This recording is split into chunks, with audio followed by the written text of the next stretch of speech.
Alam mo sa puso mo, kung ikaw ay nakahanda na sa mga kasagutan. Hindi ko pwede sabihin, ikaw Brad, ikaw sis, hindi ka pa handa. Meron mong conviction sa puso mo, alam mo yung standing mo sa harapan ng Diyos. Alam mo yung kalagayan mo sa harapan ng Diyos. Sana po naintindihan yung binabanggit. Kapag tatanungin niyo yung sarili niyo, kung na mag-rapture ba kayo, kung babalik ka ngayon, Panginoon, nakahanda ka. Ang good news ito, mga kapatid. Nakahanda ka ba? Well, praise the Lord. Kung hindi ka mo nakahanda ngayon, ito yung good news. Ito yung mensahe ng Panginoon para sa iyo. Upang ikaw ay maging fully prepared. Ikaw ay maging handa. Hindi yung maghahanda ka para gusto ng Diyos. Maging handa ka. Pagtulog yung propeta, mga kapatid. Hallelujah. Pagtulog yung pakata ka. At kukunin ng Panginoon yung kanyang church. Kasama tayo, mga kapatid, sa kulit. Ayaw natin maiwan. Amen. What a distraction ang mangyayari, mga kapatid, kapag hindi tayo makasama sa pagbabalik ng Panginoon. Both groups expected the bridegroom, but only one group was ready. Hindi po sa church, kung paano tayo lahat nag-ahanda sa pagbabalik ng Panginoon. Amen? Dalawa daw po ang reaction ng tao na naghihintay sa Panginoon. Una, excited. Pangalawa, frightened. Either ikaw ay excited o kaya ikaw ay natatakot. Excited ka pag alam sa puso mo, 100% pagbabalik ang Panginoon. Kasama. Takot ka ba kapag pag alam mo you are not prepared? Kung baga nasa 50-50 talaga. Sabi nga mga kapatid, lahat nag-expect, pero isang grupo lamang yung nakahanda. I pray to God ng mga mananampalataya dito sa United Pentecostal Church, ang bayan ng Davao. Amen. Message ng Panginoon community properly. Amen. Ginagawa ko natin, bless natin ito sa ganun, mayanda ng lubos ang mga mananampalataya. Pero gusto ko sabihin sa iyo, kahit gagawin po natin yung bless, kahit ang Panginoon, inilaan niya lahat para sa atin, kung hindi mo, kahit na pangaral pa ang iyong napakinggan, kapag ikaw kapatid ay magpapabayag sa iyong pananampalataya, kapag ikaw ay papating-pating pa rin, kapag ikaw ay isigurado na Kristiyano, mga kapatid, so hindi ko magagalantiya ang kaligtasan mo. Pero mga kapatid, isang bagay ang pinagalantiya ko, kapag ikaw ay nanatiling tabata, nagsusubikap sa iyong paglingkod sa ating dakilang Diyos, kapag ang propeta, pagpapalik ang Panginoon, 100% ikaw ay makasama. Lalo na sabi kayo. Now, the meaning of the midnight cry, ano po ba yung kahalugan nitong tinig, itong sigaw sa hating gabi? The midnight cry represents the announcement that Christ is coming. Sabi nga, di ba? Pag babalik ang Panginoon, udyan mga kapatid ng end of the world. Pero, ang tao hindi po takot sa end of the world. Mas takot sa end of the month. Bakit? Kasi marami pong bayarin. Pagka sinasabi, pinapangalan, Jesus is coming very soon. Sabi ko nila, ay, naharinig ko na yan. Yung iba pa, sabi, namatay na lang yung mga nuno namin. Namatay na lang yung mga magulang namin. Hanggang ngayon, hindi po bumabalik. Seriously. Okay, tell me mga kapatid. Christ will come. Ang Panginoon ay darating. He is coming very soon. Ito pong midnight cry na ito, mga kapatid, announcement that Christ is coming. Darating ang ating Panginoon. At alam mo yung sigaw, kailan nangyari? Hating gabi. Yung hating gabi, yan po mga kapatid, ang expected moment. Lugar na ito ay oras na panatag, walang kamuang-muang, oras mga kapatid na mahindi ang pagkakatulog. Yan po yung oras mga kapatid na hindi mo alala mga kapatid na meron pong sudden moment o sudden event na pwedeng mangyari. Yan po yung pagbabalik ng Panginoon.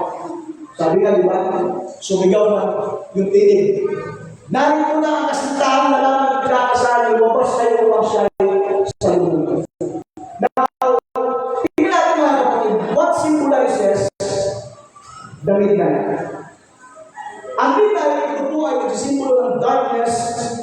in the world. Yung kadiliman ng mundo ito. Pag sinabi natin kadiliman, hindi lamang po literal, kundi tutukoy mga kapatid sa kalagayan ng ating mundo. Mapansin niyo mga kapatid, pasama ng kasama. Bis medyo malalim mga kapatid, yung ugat. Ano po mga kapatid, pagkatinignan po natin sa korupsyon. Ako po mga kapatid, ito lately, na-expose ako sa tinatawag po natin different sectors. Nakikita ko mga kapatid yung ugat ng katiwalaan. At ako isang mga kapatid na papailing. Not only mga kapatid sa mga nasa panunungkulan, even uniform personnel, I'm sorry to tell that, mga kaibigan tayo uniform personnel, pero nung nagkaroon po mga kapatid ng security forum o security awareness forum sa pinanap sa dahil, hindi lang din sa uniform personnel, hindi lang sa government. Ano po mga kapatid? Even sa new people's army in May, meron din po ba mga kapatid? Bakit? Nagsalita kasi po sa sarili. Lahat mga kapatid, nakakalalim ng ugat ito. Ano po may nagtitripin kahit po yung so-called na mga tinatawag natin na Kristiyano o mga malalang palaway.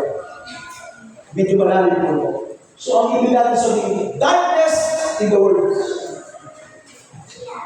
Andiyan po mga kapatid yung kadiliman sa mundo. Yan po yung represent ng midnight. Ano pa? A time where many people are spiritually asleep. Maraming tao yung tulog spiritual. Katunayan mga kapatid, ang Lamo ang pinakamalaking bayan sa Camarines Norte. Ilan po ba ang populasyon ng Labo? Ilang daang libo ang Labo, pero ilan lang po tayo ng dito kayo. Wala pa po sa kalimutan. Meaning ko sa iyo mga kapatid, two kinds of society po. A time where many people are spiritually asleep. Iba po yung pinagtutunan, iba po yung mga pinagkakabalaan, iba yung interest. At kahit minsan, may mga pananampalatayang tinawag na ng Panginoon, yung kanilang interest na babalik pa sa ibang mga bagay. Ang durasan na kapatid yung tuloy-tuloy na paglilingkod sa Panginoon. Unti-unti na mga kapatid papunta doon sa tinatawag natin kaligtasan, pero nag-drink pa rin, o kaya ay naliligaw pa rin yung atensyon. Yan sinasabi ko natin, spiritual asleep. Na kung saan mga kapatid, yan po yung sinisimbolo ng midnight. Another thing mga kapatid, sudden awakening. Ginigising tayo. Alam mo mga kapatid, ito po nangyayari digmaan. Sabi ko nga, ito wake up call. Noong umpisa, nakikita natin mga post sa mga social media, sa mga ibang bansa. Kasi mga kaibigan po mga kapatid, yung mga classmate ko. Meron po akong mga classmate mga kapatid, nasa Dubai, nasa Saudi, nasa UAE. Nakikita ko ng mga unang post, enjoy sila. Pinupost yung mga magandang lugar na pinupuntahan, ipinupost mga kapatid yung mga pagkain, ipinupost yung kanilang mga moves ng mga sayaw. Pero ngayon mga kapatid, ang post patungkol sa Diyos. Now, sudden awakening. Ito yung pagpupukaw na pinapakita sa atin ng mundo na ang mga bagay na ating po pinagpupunan ng pansin, pwede sa isang ilang ay pwede maglakad.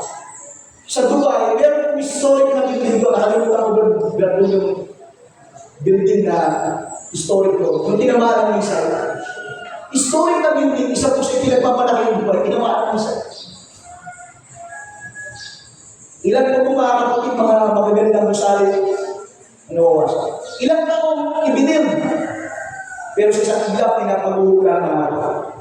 Ito yung wake up call mga kapatid, na kahit ano po yung naibundal mo, kahit ano yung meron ka, kapag dumating yung time mga kapatid, hindi natin may sasamba at hindi din makakapagsalba sa atin.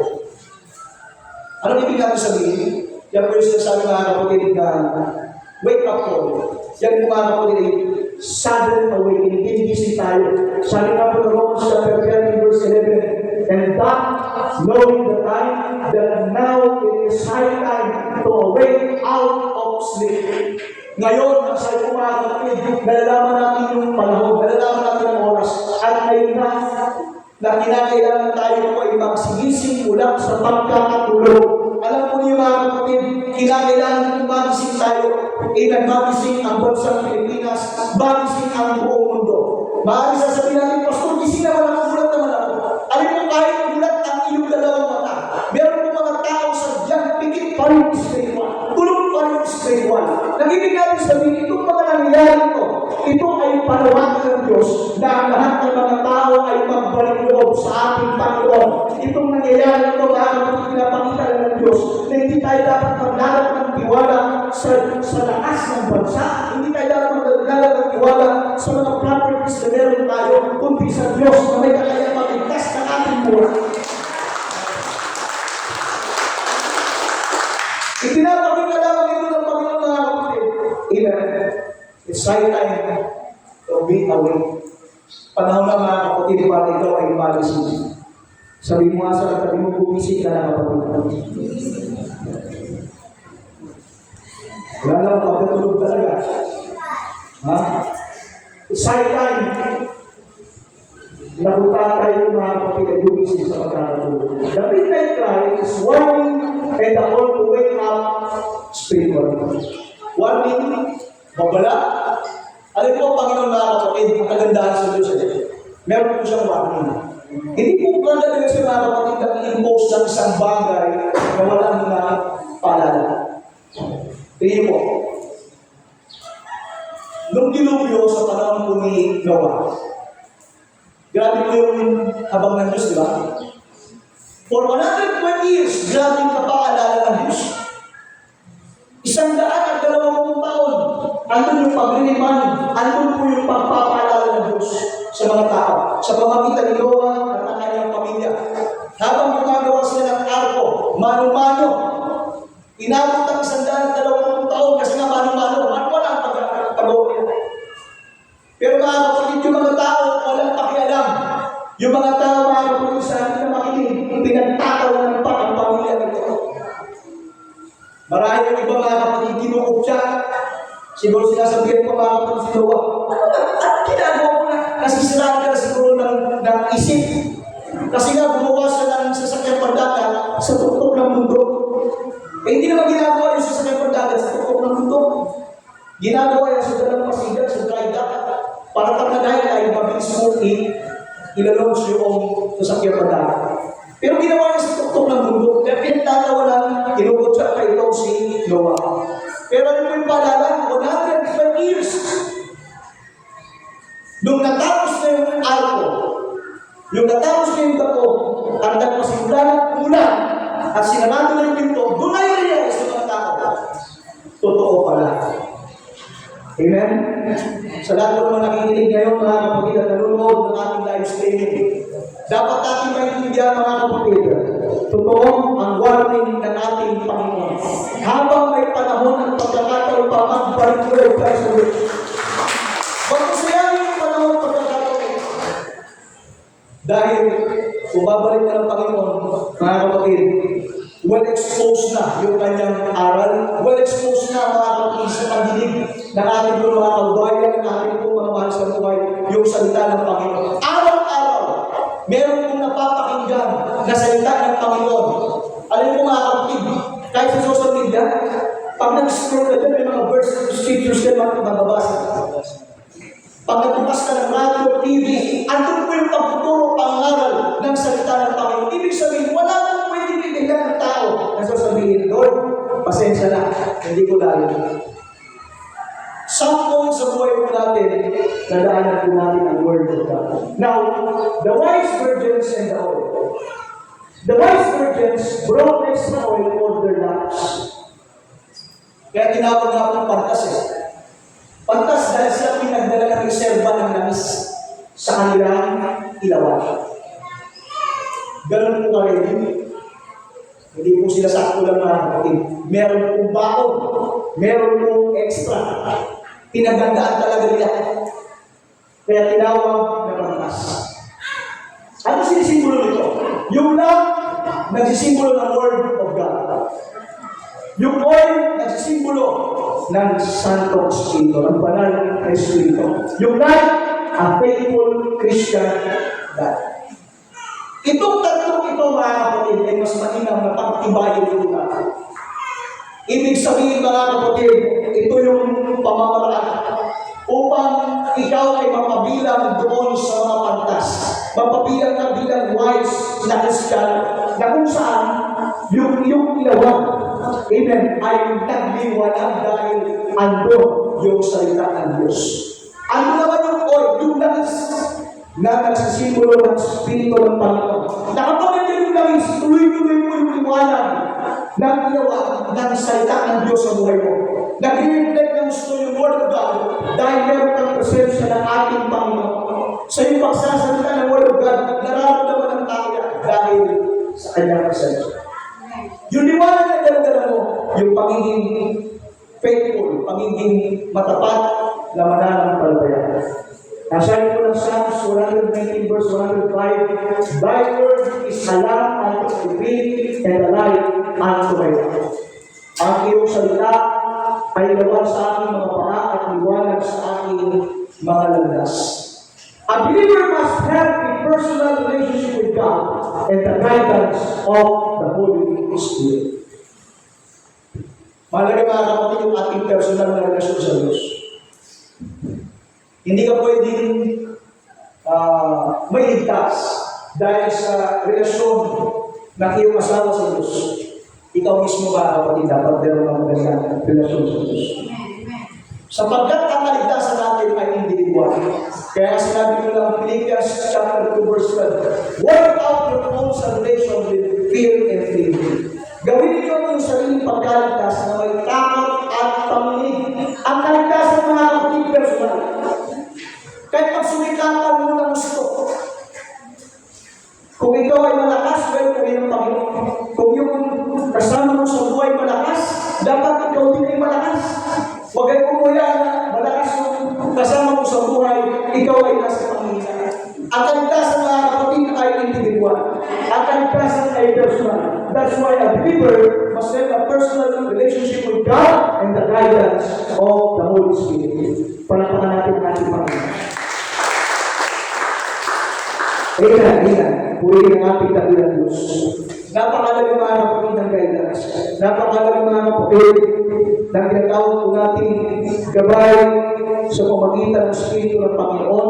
At napakalagang din mga kapatid ng salita ng Diyos na ito po mga kapatid ay naitukumigit natin ng maayos sa ating pong kapwa, naitukumigit po natin sa ating pumahal sa buhay, naitukumigit po natin sa ating po pang-araw-araw na buhay. Everybody say amen. The foolish virgins were unprepared. Doon pa rin na, ito po mga pantas, mga matatalino ay nakahanda. Ito na mga mamang, hindi po handa. The foolish virgins had lamps, but no extra oil. Ano kung saysay, kung meron pa lang ilawan, wala namang langis? Anong saysay? O, meron ng ilaw, tapos walang kuryente. Useless. Ito pong mga na binabanggit ng Bible, meron sila ilawan, pero wala sila extra oil. They realized their problem too late na mga kapatid. Ang problema po nila, wala po sila reservang langis. Na-realize nila kaya lang, huli na. Alin po mga kapatid, ang pinag-point dito, huwag mo mayaan na kung kailan huli na, sa nakapamagsisisi. Kaya meron po mga pagtuturo at panangaral sapagkat sa umpisa pa lang, tinuturuan tayo. Sa umpisa pa lang mga kapatid, inihahanda tayo upang sa ganun mga kapatid, tayo ay maging dapat sa panahon natin sa ating dakilang Diyos. Some people appear religious but not spiritually prepared. Makikita kami sa mga kapatid religyoso. Makikita ko mga kapatid talagang devoted, dedicated. Religiously. O kaya mga kapatid, makikita natin talagang masigasig. Pero sa nila po, some people appear. Nakikita natin, hindi lang mag-religyoso. Pero, hindi talaga spiritually prepared. Kaya hindi natin pwedeng i-judge base doon sa kanilang panilabas. Mari nakikita natin ang ganda ng kasuotan, mari nakikita natin sa kanyang pananalita, malakas, masigasig, pero mga kapatid, some people may appear religious but not prepared spiritually. Ang sabi ko mga kapatid, ng Panginoon, hindi ang bawat sabi sa ating Panginoon, ay papasok sa kanyang ganda.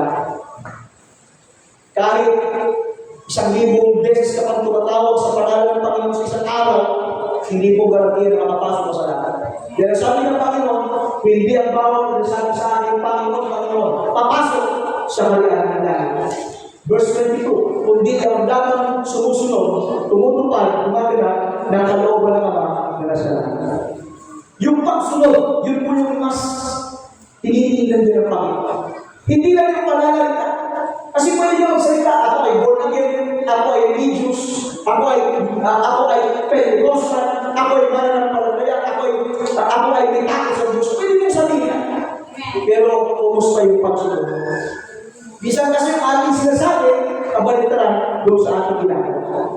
Kung hindi nagsasabi at nagpapakilala ng mananampalataya, huwag lang sa salita. Makita mo sa gawa. Makita sa pamumuhay ko na. Dahil sabi ko ng Biblia, hindi lahat ang tumatawag sa akin, Panginoon, kapag papasok sa kanila. Huwag lang sa salita. Makita sa gawa natin dahil yung ating mga gawa, yun yung mas malakas na katimbang sa harapan ng ating dakilang Diyos. Hindi natin malakas na palakpak natin dakilang Diyos. Ito po yung isang nakakalaga ko sinabi. The closed door. Ayaw po natin masaruduan ng pinto, mga kapatid. Pero sa iyo, mga kapatid, when the bridegroom arrived, the prepared virgins went with him to the wedding.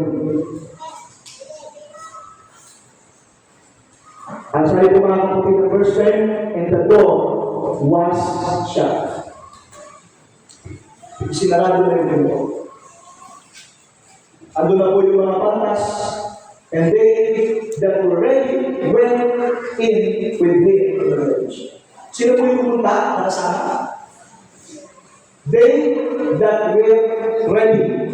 Sila na mga handa ay pumasok na kasama ng kasintahan ng kasal at isinarado ang pinto. The need to get ready. Ang kahalagang pagiging handa. Ang nakapasok lang, yung mga nakahanda na, hindi yung maghahanda pa lang.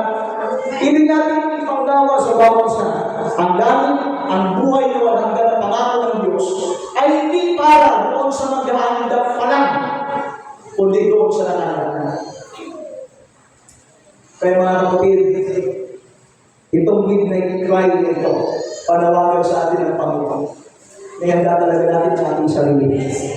Ito yung sandali mga kapatid, nag-iisip tayo, lukumo tayo, ayos natin ang ating pananampalataya, iayos natin ang ating paglilingkod sa Diyos. Itama natin ang mga mali, iayos natin ang ating pagpapaligalig, iayos natin ang pagpapaligalig natin bilang isang isigado sa harapan ng ating dakilang Diyos. Later, the foolish virgins arrived, but it was too late. Matatok sila mga kapatid, pero sabi ng Panginoon, hindi ko kayo nakikita. Isa sa nakakalungkot na pananalita, naglingkod ka sa Panginoon. Ilang taon ka naglingkod sa Panginoon. Andun yung magsusumikap mo. Tapos sasabihin sa'yo ng Panginoon, hindi kita nakikilala. Kahit po sa Matthew chapter 7, diba sabi ko, marami sa araw na yun, magsasabi sa akin, Panginoon, nangaral kami. Nagmula kami sa iyong pangalan. Nagpalayas kami ng demonyo. Gumawa kami ng maraming mga pangyarihan ko. Pero sabi ng Panginoon, hindi ko kayo kilala. Ano po mga kapatid, meron talagang salita, hindi kinilala ng Diyos. Sa panahon mga kapatid na Christ. Again, ang pinaka-basis doon, yung ating pagsunod. Maring hawak mo nga yung Bible, maring tutulungan ng natin, pero kung gusto yung pinakamahal. Gumawa ng maraming mga kapangyarihan gawa. Alin po yung paggawa ng maraming mga kapangyarihan gawa? sa pangalan po ng Panginoon Jesus talaga may kagalingan eh. Given yan. Pero ito yung mga kapatid, mahalaga pa rin yung ating ugnayan sa Panginoon, maayos na ugnayan sa Kanya, at the same time, yung ating pagsunod ng lubos sa Kanyang loob. There will come a time when opportunities to prepare will end. May panahon mga kapatid, na kahit anong pag-aanda ang gawin mo, wala na tapos. Nakikita niyo po mga kapatid yung mga sa mga pelikula o kaya minsan sa mga kaibigan, kakilala natin. Kung kailan yung mga kapatid nasa kabahan, umiiyak, kasi nasabi mga kapatid, kung alam mo lang, kung alam kita kamahal. Kung alam mo lang, alin mo mga kapatid, kahit maglumasay pa, hindi na maririnig. Ang ibig na sabihin, tunay. Wala na. There will come time when opportunities for you to prepare you. Ngayon mga kapatid, marami pa tayong opportunity upang maayos. Amen? At ito po yung napakawin ng mensahe sa atin ng Panginoon. Hindi accidentally lang dito ngayon.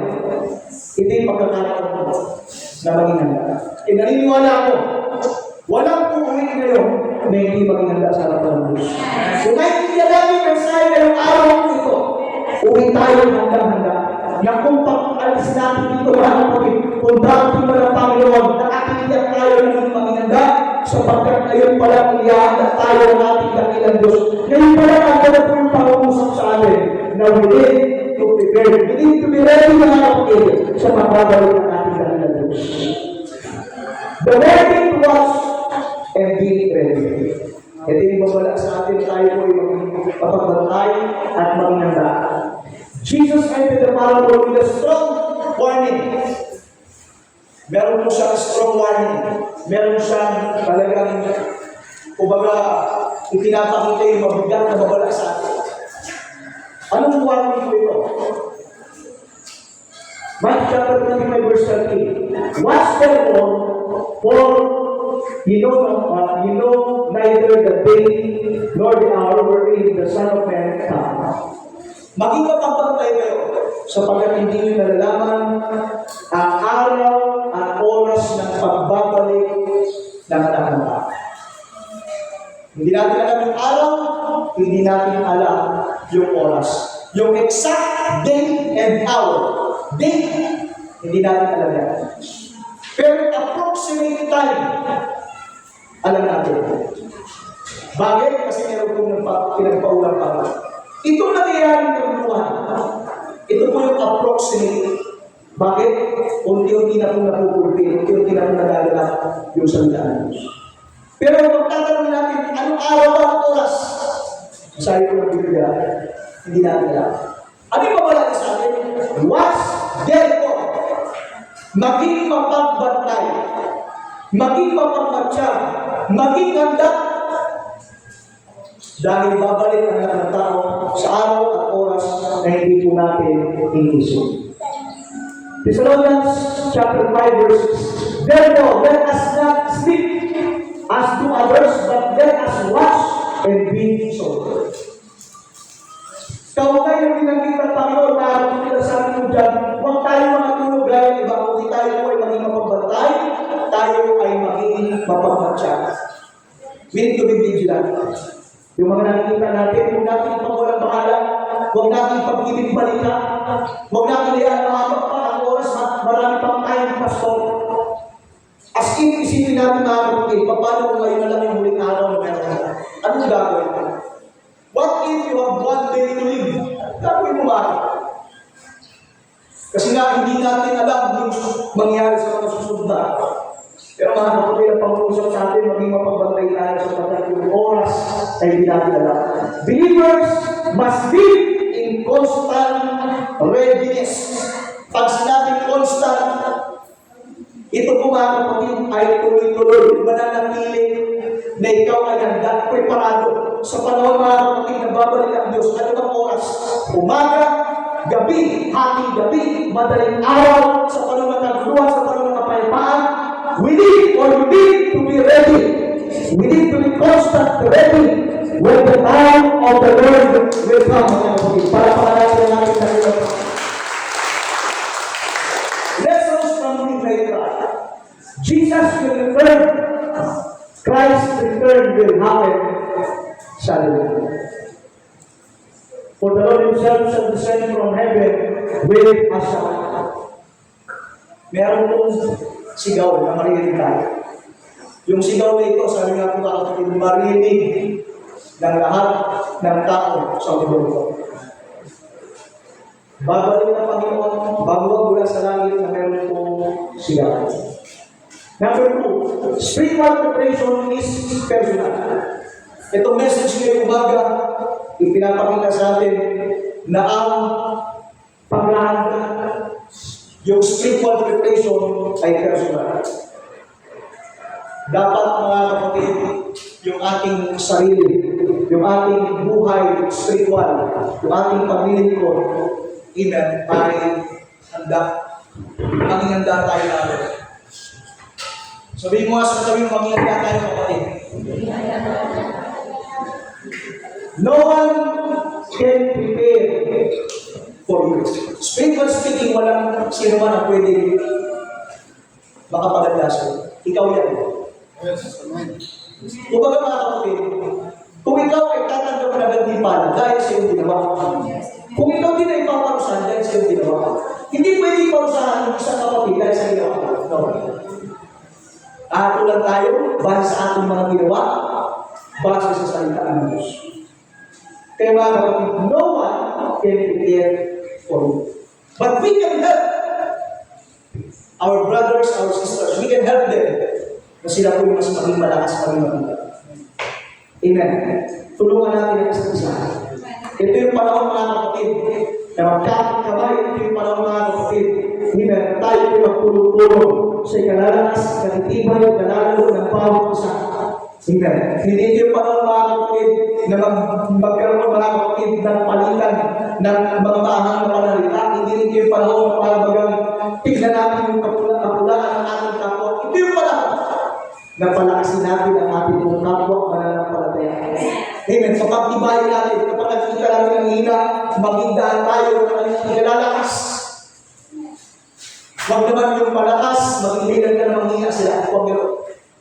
Ang mahina mga kapatid, magindaan tayo ng ikalintibay ng katawan ng Panginoon. Ikalintibay ng bawat mananampalataya sa paglilingkod sa Diyos. Philippians chapter 2 verse 12, work out your own salvation with fear and trembling. I-work out mo mga kapatid. Ba't ka pa hinahina? I-work out mo yan yung iyong pananampalataya. I-work out mo mga kapatid yung kaligtasan ng sinangga na may takot at pangilinig. Number 3, delay and behaviors. Yung pagkantala, ito po yung mapangalit. Spiritual procrastination can lead to eternal loss. Tayo maging matigas sa ulo. Dahil yan po'y magaling sa atin ang tinatawag natin kapamakan eternal. The midnight cry is a wake-up call to the church. It reminds that Jesus is coming, time to prepare is needed. Babalik ang kami ng araw. Sabi ko ito po yung sinabi. Ito rin po yung pinapangambaan. Huwag nawa na meron pong bansa sa Asia ang sumali sa timbangan. Bakit? Mag-iudyat yan na kapatid ng timbangan pantin. Nakalipas, nagpapahangin ang North Korea gustong sumali. Nagkampunat ng North Korea, susunod po dyan yung Russia, susunod po yung China. Now, pagpilihan po natin yung scenario, hindi pa natin ramdam na gusto bakit, kasi hindi naman talaga tayo direct. Pero eventually, nandun po yung effect po sa atin in the process. Napakita ko sinasabi kasi nga, Jesus is coming very soon. And the time to prepare is limited. Huwag mo ngayaan ang natitirang hinga sa iyo ay mamatay. Sa halip, dapat natin itong mas lalo mong pag-ibig Mag-alab yung apoy sa puso natin. Mag-alab, mga kapatid, yung ating excitement na babalik ang Panginoon. Ay kung mga kapatid, sabi nga ng Bible, diba? O sabi nga ng awit, ang bahay ko sa lupa, uuga-uga. Ang bahay ko sa langit, kinis-kinis. Dito wala kang marangyang buhay. Maaaring dito, mga kapatid, wala kang natamasang buhay, mga kapatid, na pinapangarap. Pero hindi talaga ito yung tunay na buhay na meron tayo. Ang tunay na buhay po natin nasa kabulan. Amen. Yung inanda ng Diyos, mga kapatid, walang sa kalikingan ng mga pagsubok na ating pinagdaan. Ang sinasabi ko natin, mga kapatid, huwag natin sayangin yung opportunity na tayo tinawag ng Panginoon. Let us do our best, mga kapatid. Sa pagbabalik ng Panginoon, tayo ay sama-sama sasalunan siya.